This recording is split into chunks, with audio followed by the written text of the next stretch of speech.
Hey everybody, and welcome back to another episode of This Week on WoW Twitter, a new series I'm doing where I doom scroll relentlessly through WoW Twitter and I find out all the hot takes, the big news, the drama, find out all that good info, I bring it back here, I compile a video for you. And it's only taken me 3 episodes into this series to feature the big man, Zach himself, Asmongold. You guys heard of him?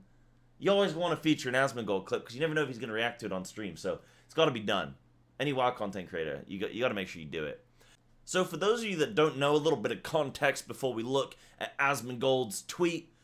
For a little bit of context, so the World of Warcraft team are putting out Hardcore Classic servers, official realms, specifically for Hardcore Classic. It's going to come with all the standard Hardcore Classic stuff, and then they're doing their own little spin on it in various ways.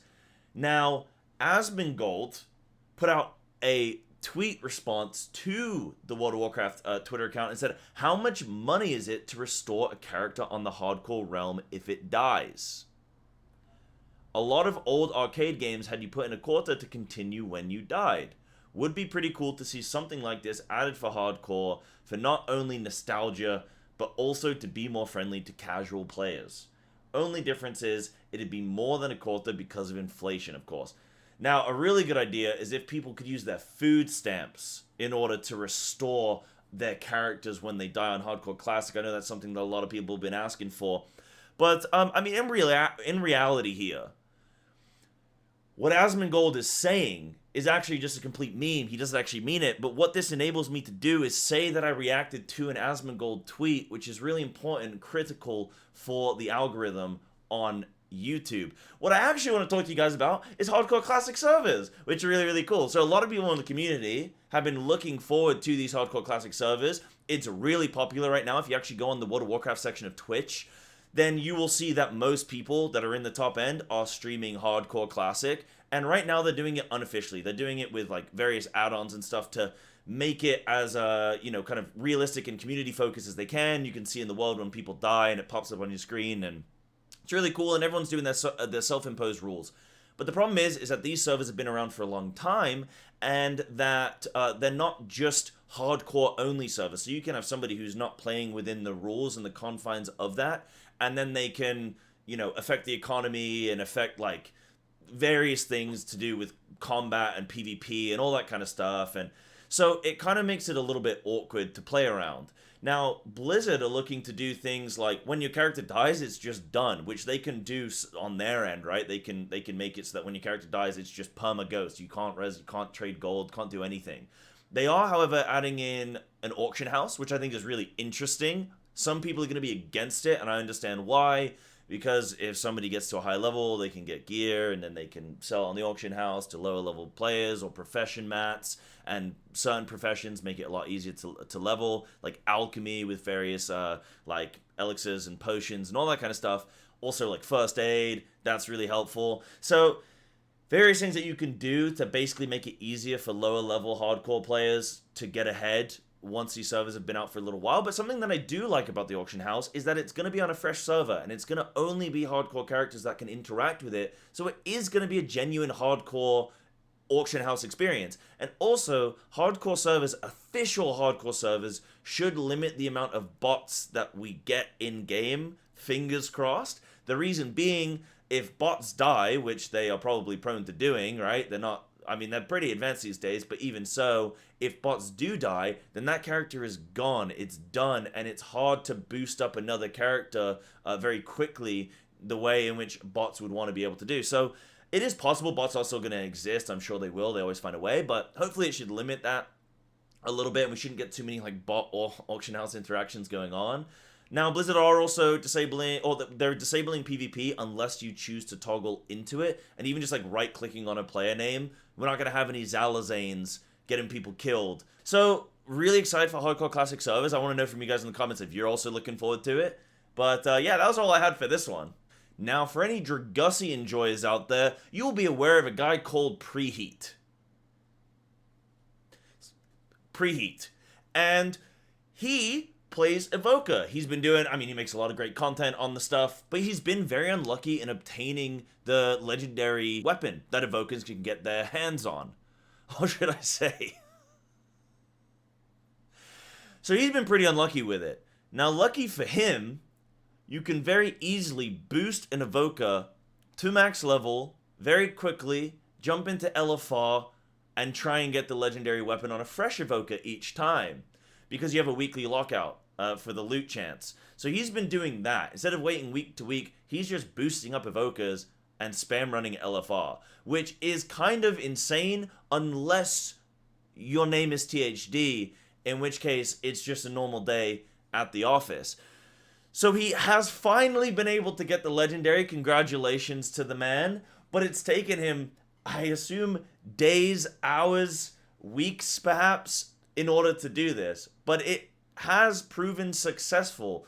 It's a bit of a meme thing. It's a bit of a discussion in the community right now, especially on Twitter, about should this be fixed? Should you increase the drop chance? Should you give people other ways in order to loot this item, remove the weekly lockout? Like, how are you going to do this? This is kind of funny. I mean, it's kind of a meme. I don't think normal people should be doing this, but for Preheat, it's probably a bit of stream content, and it's a bit of a meme, and it's probably, you know, funny and giving him some opportunities to make some content on it. So that's fine. But I think for the average player, this is obviously, like, not healthy. This isn't good. This shouldn't be the best way in order to acquire an item. The problem is with the game is that there's always going to be a most efficient way to do something, and sometimes something being efficient doesn't mean that it's fun, and most of the time something being efficient also means that it's just ridiculous and kind of stupid. So this is one of those times. Next up, we got YouTube MVP Dratnos with another tier list. This one, he's looking at different cloaks that you can get in the game. Basically, bottom line, Spore Cloak is the best one. Let's not even discuss it any further. I'm happy with that. I use Spore Cloak myself in Mythic Plus. If Dratnos approves of it, let's just say, it's good. It's good enough for me. Let's move on. And next, we had Raider.io putting out a tweet saying, what do you think is the best system ever added to World of Warcraft? Which I think is a really cool question.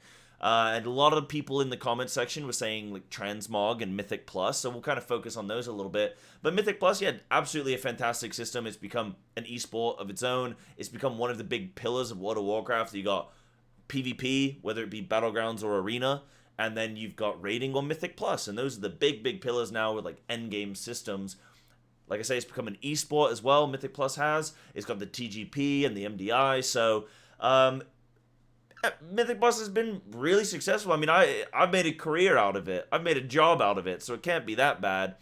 I know a lot of people refer to it as the minigame, but let's be honest here, Mythic Plus kind of carries hard.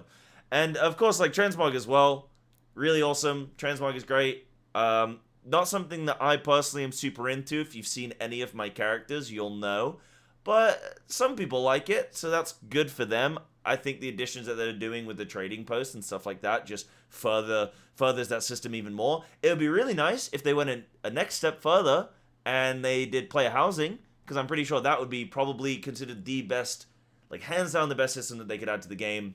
You could go redo old raids, old dungeons, old quests, new dungeons, new raids, new quests, and you would be able to get a new... Bro, imagine, okay, you sweat out your goddamn mind. You queued in, you've been in Valdrakken for 8 hours, you've been AFKing, playing some Honkai Rail Line, and you finally get into a dungeon. It's a plus 25 Alderman. Why not? You blast through it. 5 seconds left on the timer. But you get the boss down in time. You're done. You did it. You timed it. And what do you loot? A fucking rug. That's right. Just a lime green rug that you're gonna hearth back to your base, and you're gonna slap that shit right in the middle of the living room. I mean, what's better than that? Forget Raider.io score. We're gonna be dealing in rugs as currency from now on. I think it could be exciting. I think player housing would be something that I think Blizzard should definitely look into. Now, if you ask me, I would actually say that Dragonriding is the best feature that they've ever added to World of Warcraft. And I genuinely think that it could be the future of WoW esports. If you haven't competed in Dragonriding races with other people that you know, like you can physically see their times, it's really exciting. It's actually really, really fun. I had a blast doing it. For those of you that don't know, I'm actually the Azeroth Dragonriding Champion, okay? I did an event with Pringles and Unlocked. I did a sponsored event at the time, and I got flown out to Belgium with Nagura, and we competed. I was a top content creator to compete. I got the fastest times. I went to Belgium. I beat Nagura. Easy.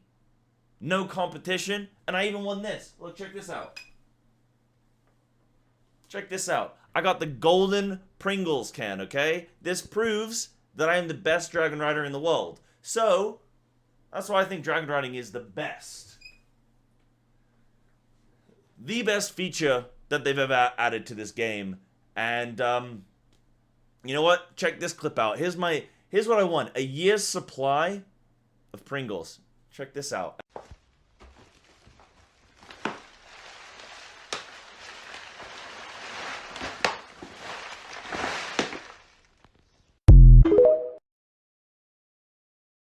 Don't forget, if you have any good hot takes, drama, news, anything like that from Twitter, please feel free to DM me on any platform. Send me over your stuff, and I'll get it into next week's episode. Thanks for watching.